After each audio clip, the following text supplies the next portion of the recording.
Remdesivir injection की कालाबाजारी मामले में इंदौर के प्रभारी मंत्री तुलसी सिलावट की पत्नी के ड्राइवर गोविंद राजपूत को पुलिस ने हिरासत में ले लिया है। इंदौर की स्वास्थ्य अधिकारी डॉक्टर पूर्णिमा गडरिया के ड्राइवर पुनीत अग्रवाल ने बयान में इसका नाम लिया था।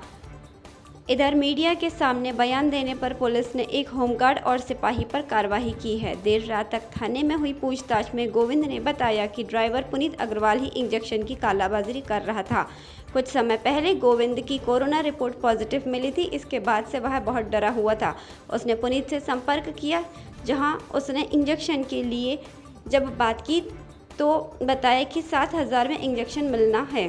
गोविंद ने इंजेक्शन खरीद लिए और कुछ दिनों बाद जब गोविंद अपनी RT-PCR रिपोर्ट टेस्ट करवाई तो रिपोर्ट नेगेटिव आई। उसके बाद उसने वह दोनों इंजेक्शन पुनीत को वापस दे दिए।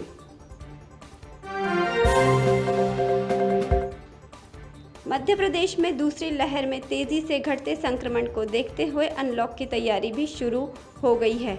भोपाल में 25 मई से ढील मिल सकती है। सबसे पहले दफ्तरों में 10% वर्क फोर्स की बाध्यता को खत्म करके बढ़ाया जाएगा। शहर में लगी बैरिकेडिंग हटा दी जाएगी। शादियों को देखते हुए कुछ दुकानों को सख्त कोविड प्रोटोकॉल के तहत खोलने की अनुमति का निर्णय 2-3 दिन में किया जाएगा। खाने पीने की दुकानें भी शनिवार रविवार को छोड़कर सप्ताह में 1-2 दिन या रोजाना कुछ घंटों के लिए खोलने की अनुमति दी जा सकती है। इधर मुख्यमंत्री शिवराज सिंह चौहान ने भी अनलॉक के संकेत दिए हैं। उज्जैन पहुंचे मुख्यमंत्री ने क्राइसिस मैनेजमेंट की बैठक में कहा कि 31 मई तक सख्त लॉकडाउन रहेगा। इसके बाद 1 जून से धीरे धीरे जिलों को खोला जाएगा। ये फैसला सिर्फ उज्जैन संभाग के लिए ही है। मुख्यमंत्री ने संकेत दिए हैं कि कोरोना नियंत्रण में रहा तो जून में शहर खोलना शुरू किया जाएगा। सीमित संख्या में विवाह समारोहों की अनुमति दी जाएगी। तीसरी लहर की तैयारी करनी है। यह लहर छोटी आए या फिर बड़ी, अभी से तैयारी कर ले। इस दौरान सीएम ने मीडिया से दूरी बनाकर रखी। इसके अलावा मुख्यमंत्री ने उज्जैन में मेडिकल कॉलेज खोलने की भी घोषणा की। इंदौर में लोगों की मदद करने, घरों तक छोड़ने और इलाज करवाने के बाद परेशानी भरे लॉकडाउन में पुलिस का एक बार फिर उजला चेहरा सामने आया है। सोशल मीडिया पर एक फोटो वायरल हुई जिसने बड़ा तुल पकड़ा है। इसमें दिखाया गया कि 2 बच्चे फल बेच रहे हैं। जब पुलिस और प्रशासन ने इसकी जांच करवाई तो पता चला कि फल वाला पास में गया हुआ था। तभी वहां उसका बेटा और पास में रहने वाले एक फोटोग्राफी ट्रेनर की बेटी बैठ गई। आखिर आईजी ने भी संज्ञान में लेकर आरआई को भेजा। आरआई ने स्थिति जानी, फल वाले को नया ठेला दिलवाया, उसके सारे फल खरीदे और घर में बंद पड़ी टीवी बच्चों के लिए शुरू करवा दी। 2 दिन पहले सोशल मीडिया पर एक फ़ोटो वायरल हो रहा था जो स्नेहलतागंज के पास का था। इसे कुछ लोगों ने मुख्यमंत्री को भी ट्वीट कर कहा कि ये बच्चे फल बेच रहे हैं, इनकी मदद करनी चाहिए।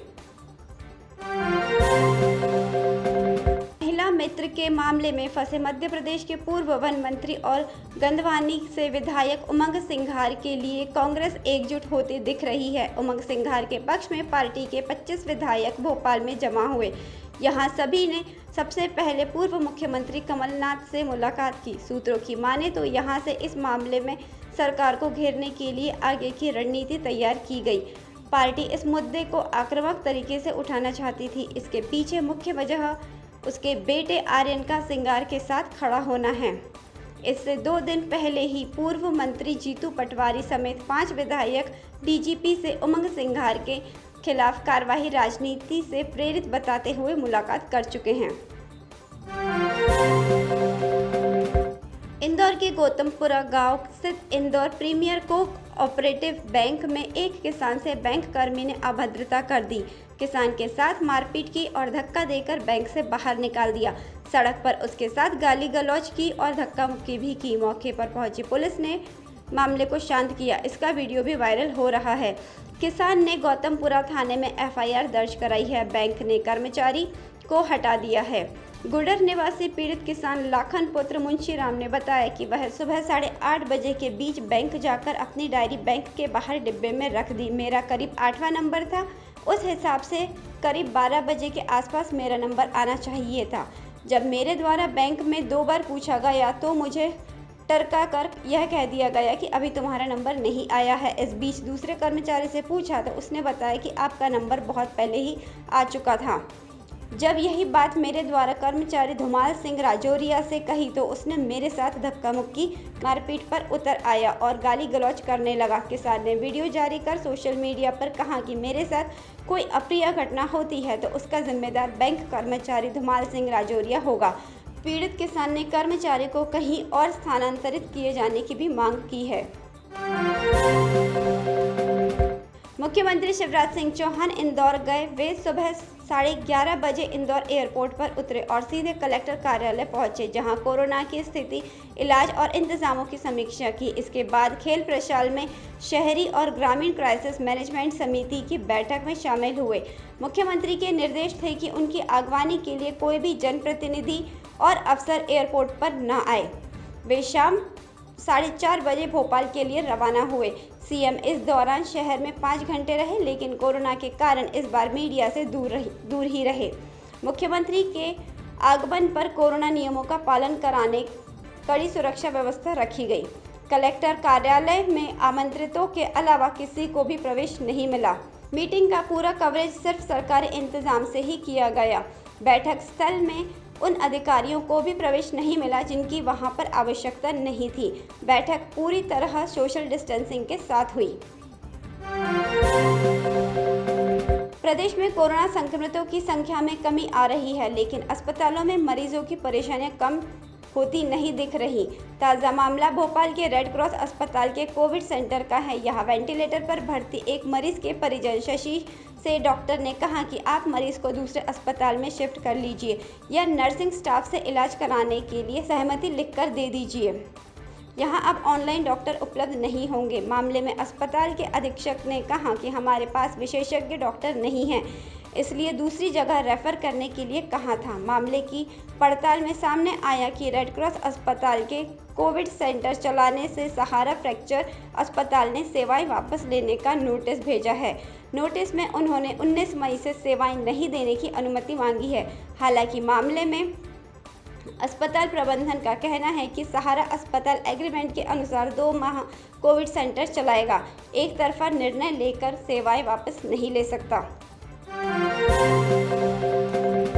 कोरोना के बीच देश में एक और बीमारी म्यूकरमाइसिस यानी ब्लैक फंगस हर दिन बढ़ती जा रही है। यही वजह है कि कई राज्य इसे महामारी घोषित कर चुके हैं।